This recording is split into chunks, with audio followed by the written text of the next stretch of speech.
Plane कटी कटैला न हो, पलान तू घर के बनैला न हो। प्लेन कटी कटैला न हो, पलान तू घर के बनैला न हो।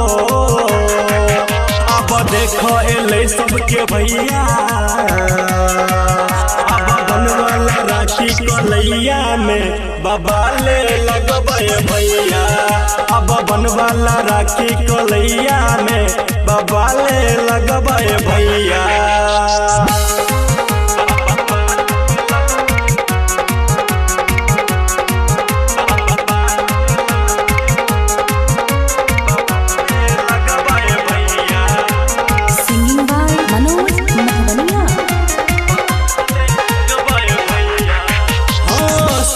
भैया अब बैठा लगाई दी तो के चंदन हो।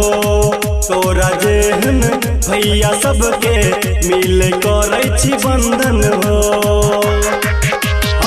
सुन भैया अब बैठा लगाई दी तो के चंदन हो। तोरा जेहन भैया सबके मिल करे छी बंधन हो। तू करिहा बहिन के भलैया,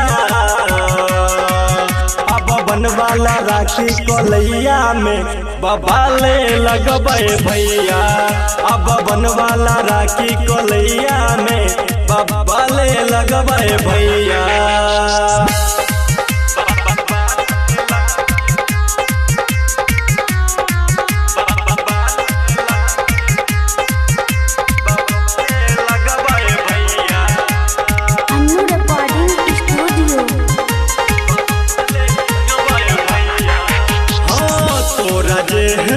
भाई भैया मिल छे बारा किस्मत से।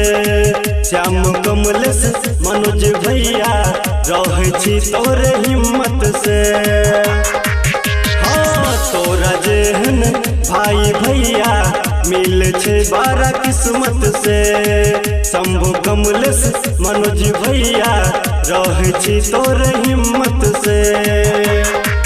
तू तरैहा हो बन के परछैया, अब बनवाला राखी कलैया में बाबा ले लगबे भैया। अब बनवाला राखी कलैया में बाबा ले लगबे भैया। प्लेन कटी कटैला न हो, पलान तू घर के बनैला न हो। अब देखो एले सबके भैया, कलैया में बाबा ले लगबे भैया। अब बनवाला राखी कलैया में बाबा ले लगबे भैया।